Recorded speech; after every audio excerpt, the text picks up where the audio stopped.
Right now we go out to Chennai in the latest of our episodes of Hotel Rooms Around the World. And today, reporting for us on a really nice looking hotel with some lovely curtains, we have England's Chris Woakes. Chris, how are you doing? Yeah, good mate, good mate. Thanks for having me on. Currently in a 6-day isolation period, so just cracking on with that and trying to keep relatively busy. And that's it really. Just looking forward to getting back amongst it. It's it's become part and parcel of touring now, this isolation business. But we're all good here. Thanks. First of all, we've got to ask how are you feeling, because obviously you were self-isolating when arrived in Sri Lanka. All good now? Yeah, all good. That was a bit of a shame, really. I suppose the situation with me being in close contact with Moeen, obviously him testing positive. So that was an unexpected quarantine. The team did 2 or 3 days, I think it was.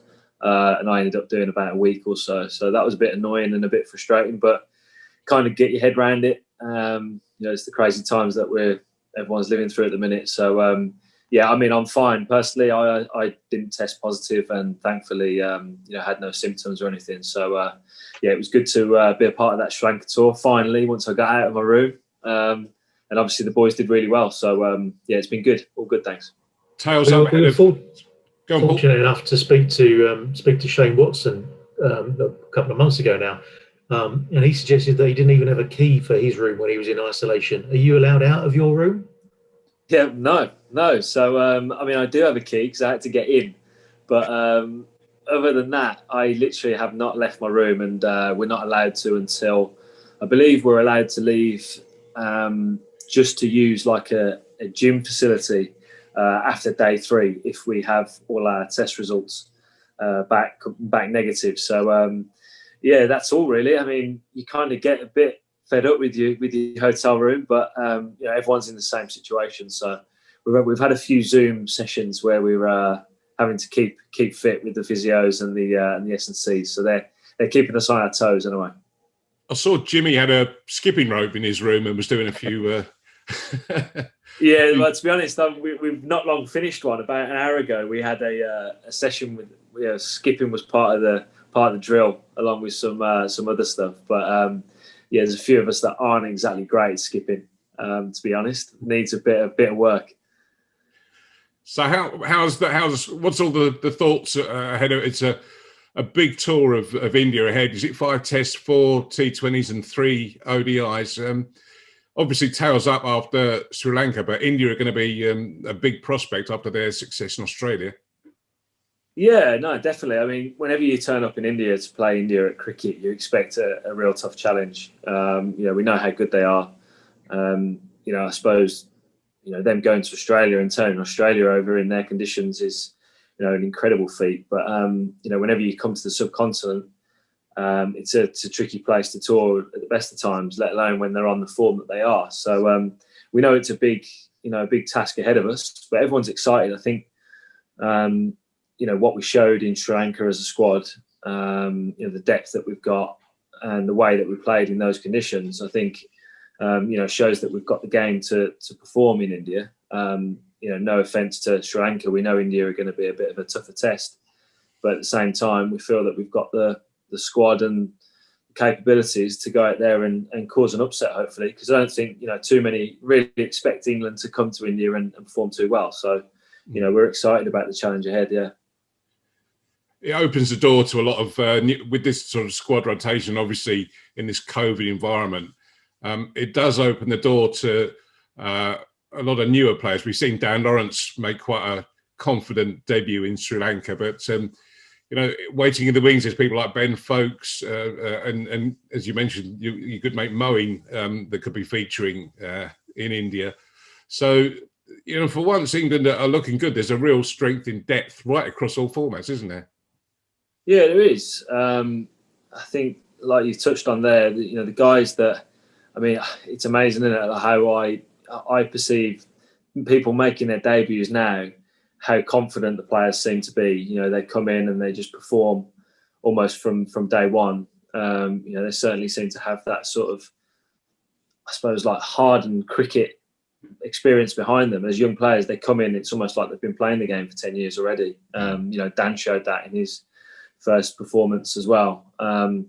There's no fear, which is great. I look back to when I made my debut, I was shitting bricks, to be honest. Excuse my language, but these guys seem to come in and have no nerves. I'm sure they do, but they don't tend to show it too well, and they perform really well, which is great. We've got great depth, and like you touched on, I think in these current times, in COVID times, you're going to need good squads to make sure that you perform well. Particularly when you come on tour, we've got good, strong 24. I think there's 24 players here, including some reserves. So, and to be brutally honest, if there was injuries, any one of those players could step up and perform well. So, we're in a really good place as a team across the board. You're a bit of a veteran of the England squad now. Is it 10 years that since your debut? You just mentioned there. Yeah, that's it, Dan. Thanks for reminding me. I certainly, when you see these guys come in, Sam Curran, one of them. He's been around the squad for a good few years now.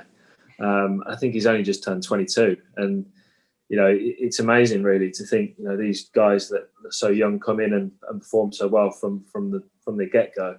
I certainly do feel old sometimes, but there's still a few that have passed me. I look up to the likes of Brody and Jimmy, and they've obviously got a few years on me, and they're to be honest, they're still in their peak. They're still absolutely flying. There's no sign of them tapering off at all. So that for me is a great thing to kind of remember. And I look up to those guys and think that hopefully I've still got many years ahead of me, but I don't know where 10 years have gone. It feels like it's gone really quick and in the blink of an eye, but certainly enjoyed it, that is for sure. It's an interesting period in the England team as well, because you'd have seen some astonishing highs, but some pretty low moments with the England squad as well. I'm thinking about the 2015 World Cup, for example. Yeah, definitely. I think throughout your international career at the high level, you're always going to have some good times and some bad times. As you touched on there, 2015 World Cup was a pretty tough one to take. Since then, obviously we've come on leaps and bounds in that format. Obviously, proving that with the year we had 2019 World Cup, but that was a tough time. And it's great to have been on that journey with the team.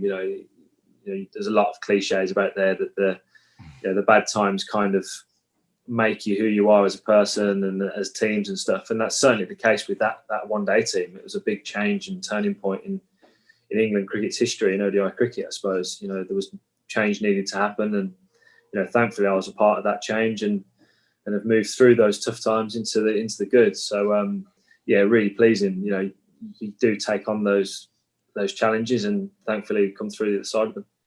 So I've just got Ravi Bopara on the other line. I better call him back in a minute. I'm good, mate. I'll say good mates. I get on well with Ravi. So yeah, no issues there. Yeah, he's out in Abu Dhabi at this T10 at the moment. I was watching that yesterday. Yeah, I saw him whacking at tall parts on TV last night. So good to see him doing well. So of those 10 years, what is I would guess I know the answer to this, but what has been your highlight? Let's not dwell on the negatives. What has been your absolute highlight? Yeah, I mean, the obvious one is obviously 2019, the World Cup win. But it's hard to see past a few other games for me. It's probably hard to say this because the 2019 World Cup final was obviously the one that everyone remembers, but the semi-final for me is probably one of my favourite games of my career. Thumping the Aussies at Edgbaston in a semi-final of a World Cup for me, home ground, as a local lad, was kind of something which will stay with me forever, really. I had a good day myself as well, which always topped it off. It was the first kind of real game where I've played at Edgbaston for England where I really felt kind of the crowd really behind me as a personal individual player. So that was a real nice feeling. But I can't see past my debuts either. They're moments that you really work hard for as a player, and they're the moments that you kind of think will never happen. When you're a young lad learning your trade as a cricketer, you never feel like you're ever going to quite make it to that international level. So to actually receive the cap, receive the jumpers, and walk out as an England player for the first time, those memories are the ones which are hard to top as well. Who gave you your cap? Obviously, there's a lot of focus now on that kind of speech, and I think James Foster gave it to Dan the other week. Who gave you yours? Yeah, so my one day and T20 caps were given to me by the captains at the time. T20 captain was Paul Collingwood, and the ODI captain at the time was Andrew Strauss, which is obviously great to receive it off two legends of England cricket. But then my test cap was handed to me by Beefy, which was pretty special, really. Obviously an absolute legend of England cricket, a legend of the game, great personality, great character. I suppose the only downside to that was the fact that I shared my debut with Simon Kerrigan, and he handed us out both our caps at the same time. So it wasn't like solely focused on yourself and gave you like a massive speech. So, that's probably the only downside to it. But I mean, what a great player and a great person to have received a cap off. Yeah, definitely. It's funny you talk about that. I was talking to Paul Newman from the Daily Mail the other day, and right. Here's an interesting one. So you said that you weren't the only one. When Jimmy got his first cap, do you know who he was standing next? Someone else got their first cap that day as well. Do you know who that was? Oh my God! I mean, what sort of year is that? It's like 1874. 2004 was it? Did he make his debut that early? What year did he make? Early 2000, I think it was, wasn't it? Yeah. 2000. Oh God, I have no idea. You're going to surprise me with someone here. Chris Silverwood. Was it really? Yeah. Brilliant. Brilliant. That's amazing. That puts things in perspective, doesn't it? Yeah, it does. And he's still to think that he's still going strong now. I mean, Spoons obviously as head coach now. The difference between them is ridiculous. And he moans about when he was getting his cap, it wasn't quite so special because there was someone else there. Brilliant. But Webby and I were talking last night on the show, and it nearly didn't happen for you in terms of cricket when you were a teenager. Do you want to talk to us about that? Yeah, it didn't really. I mean, I'm a big football fan, still am really, and football's always been my passion, and it still is. To be honest with you, I'd take football over cricket every day of the week. But I think as a teenager and as a youngster growing up, football was something which I always wanted to do. I was half decent, I'll say. And I was signed with Walsall till I was 16. And when I was 13, I kind of started improving at cricket. I got offered to go on the academy at Warwickshire. Was Paul Merson at Walsall then?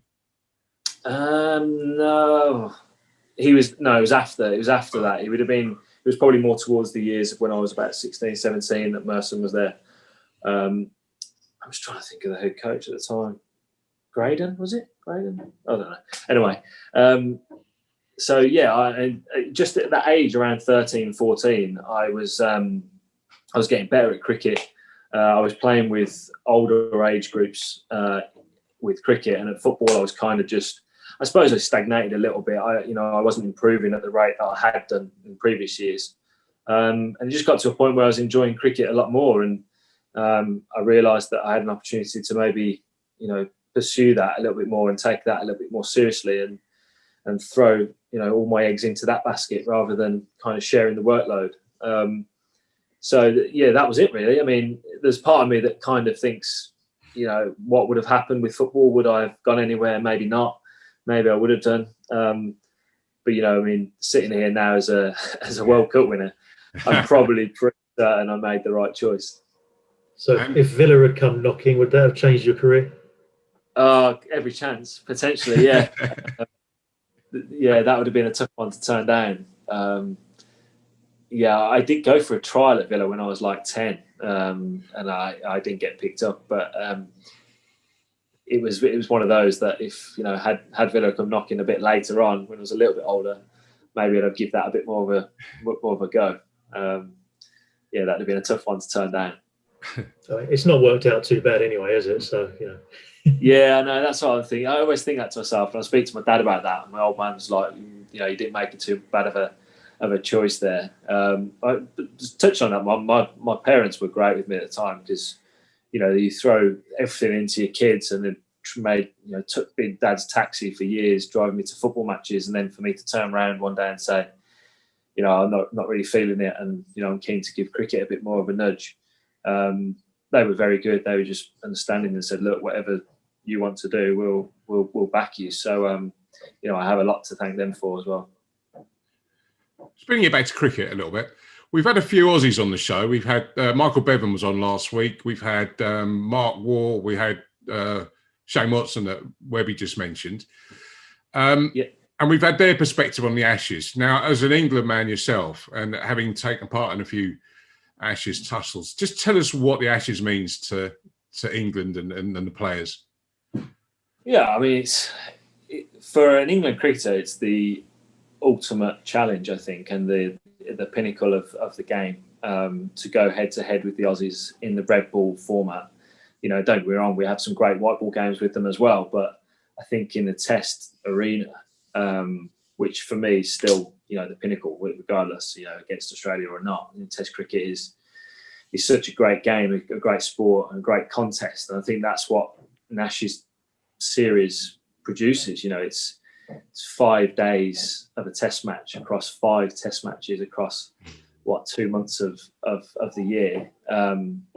It's a long stretch, and across 5 Test matches and 5 days in each, you get whoever wins is deserved winners, and amongst that, obviously, there's little battles here and there, certain bowlers against certain batters. The fans clearly get behind each other's teams. I think just as an England cricketer, it is the pinnacle, and to play in it, you do feel that sort of intense rivalry, not only for yourself, but also for the people watching. And it really does kind of galvanise, I suppose, the nation a little bit, especially cricket lovers. So I think as a cricketer, to be a part of that, it's great to be in the mix, great to be in the battle. And yeah, as I said, it's the true test. So to come up against them and hopefully whenever you play them, you beat them, which is hard because they always produce a good team, as do we. But, it's the true test of a cricketer, I think. And, it shows how good you can be, or, whether you get found out a little bit. That comes at the end of this year, and it's a massively busy year for England. We were looking at the calendar. Obviously, Sri Lanka's under your belt now. You've got this heavy Indian tour, and then New Zealand and India on home soil in the summer. There's a lot of cricket to be played ahead of the Ashes. I suppose it's a balance between proving yourself and keeping your fitness with so much to in the domestic season as well. Yeah, it is. It's the international schedule just seems to get busier and busier every year, and has done over the last few years. And it's like you touched on there. It's kind of making sure you keep yourself relatively fresh. At the same time, you don't want to be undercooked. You don't want to give yourself too much rest. You want to, players are keen to keep playing, I think.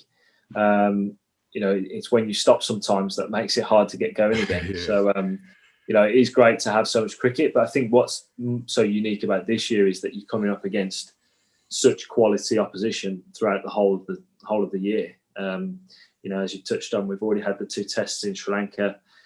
We've got 4 now coming up to India, along with the white ball tour. Some lads and quite a few lads will go to IPL, followed by 2 against New Zealand, who are now number 1 in the world. That's right. Which won't be easy at all. Followed by 5 against India at home, and then at the back of it, another Ashes series down under. So, that really is intense cricket. That's, it's not by any means do you look at those and think, there's a series where you think, oh yeah, well, we should win that 2-0, or, we should easily, be winners in that or anything. Or every series is going to be hardly fought and competitive, and going to need everyone or a lot of players to be at the top of their game. So, it's one of those where you just have to kind of take it series by series, be very kind of, I suppose, very cliche about the fact that you can't look too far ahead. And, the Ashes obviously is in the back of everyone's minds, but there's a hell of a lot of cricket before that. And, we've got to kind of build up some momentum, win some series, and kind of take the momentum into Australia at the end of the year. Otherwise, it could be a tough tour.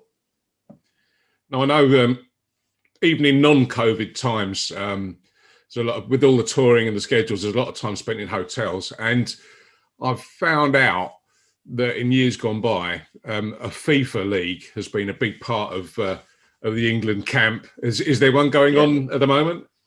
So FIFA's kind of been taken over by Call of Duty. The boys are mad for it. Honestly, I'm not. Oh, it's incredible how many hours the boys put into Call of Duty now is incredible. It really is. I mean, it's quite special watching some of the guys play. I mean, there's some of them are very, very good. Me not being one of them, but you know, the FIFA used to be the go-to. Yeah, there used to be FIFA leagues, and you know, it got very competitive and that now. But yeah, it's been switched for COD for this Warzone game where yeah, the guys get competitive with that as well. But who are the best ones at that? Top three, I'd probably say Stokes, Joffre, and I don't know. Ollie Stone's pretty good as well, actually. But yeah, I mean, Stokes has got to a stage where he's streaming it online now. Oh my god! You know, so yeah, the guys are taking it seriously, as you can tell. Must be good having those guys back in the fold after being rested for Sri Lanka. Yeah, make a big difference on and off the pitch, I guess. Yeah, definitely. I mean, two massive players for England, aren't they, across all formats? You know, which is why they need, you know, to be looked after and have a bit of rest here and there. And I think in the current times, obviously with COVID and, you know, isolation periods, quarantine, things like that, I think it's important to make sure guys get that rest and downtime, more for just a mental break than the physical break, I think. You know, we've got families going through lockdown at home that you are obviously dealing with as well. And, you know, it's looking after your loved ones as well, just as much as it is yourself. So, you know, that's really important, but great to have them back. You know, they'll be a huge boost to the group. You know, the guys have got plenty of confidence as well, obviously coming from Sri Lanka and winning there, but, you know, adding Stokes and Joffre and Rory Burns to the group as well, you know, 3 quality players there. So, you know, that hopefully will have a huge impact on us, hopefully having a good series out here in India. According to your Instagram page, Stokes is happy to have your beard close to him. Yeah, I think Stokes is a bit obsessed with my beard. I told him that. I said to him once, "Mate, I'm going to whip it off," and he was like, he looked at me with the most angry face I think I've ever seen him have. I was like, "Whoa, I don't think I'm never going to ever shave this off. Otherwise, I might have to deal with the wrath of Stokes." But yeah, he's happy with it, so it's staying for a while. We saw Liam Plunkett last year earlier in the it was last year. God, I'm losing track completely. In the first lockdown, yeah. And he had some serious beard and hair action going on. I think he's got rid of it or trimmed it all back now. But it seems to be one of the features of lockdown. My barnet's gone completely mad. Well, some people can't grow it, can they? So you got to take it where you can. That's right. I maintain that I could if I wanted to. I just choose not to. Yeah. All right, Chris. I think we'll wind up. We're really grateful that you could spend some time and chatting to us. And how much more isolation have you got to do? So I've lost track of time as well. This is day 3 for us arriving from Sri Lanka, and we've got to do 6, I think. So I think we're allowed out Monday afternoon after another. We've got a round of COVID tests in a couple of days. So if they all come back safe and sound, then I think we'll be good to go from Monday. So it'll be good to get back out there. I mean, test match is only around the corner, so we need to get out sooner rather than later. That's right. Well, recommend us to all your friends. We'd love to speak to some of the other chaps and get their opinions and views on what's going on. And good luck with Call of Duty. And I need it. I'm so bad. So I need all. Yeah. As we ask everyone, if you could think of a musical request for us to play, that would be great. And let us know, and we will spin that on the show, because we do like to play a bit of music, and it is quite interesting to see what people's musical tastes. To be honest, my music tastes are a bit here and there. I'm happy with anything. So I'm going to throw it back. If you're happy to throw it back a few years, I'll go with a bit of Bon Jovi. Jovi, Living on a Prayer. It's my favourite of all time. It's my wife's favourite as well, so she'll be happy. There you go. Right, all the way from Chennai, and good luck against India, Chris. It's good to see you back and fit, and we hope you have a great tour, and we'll be looking forward to following your progress. Thanks, mate. Thanks for having me on. Appreciate it. Been good.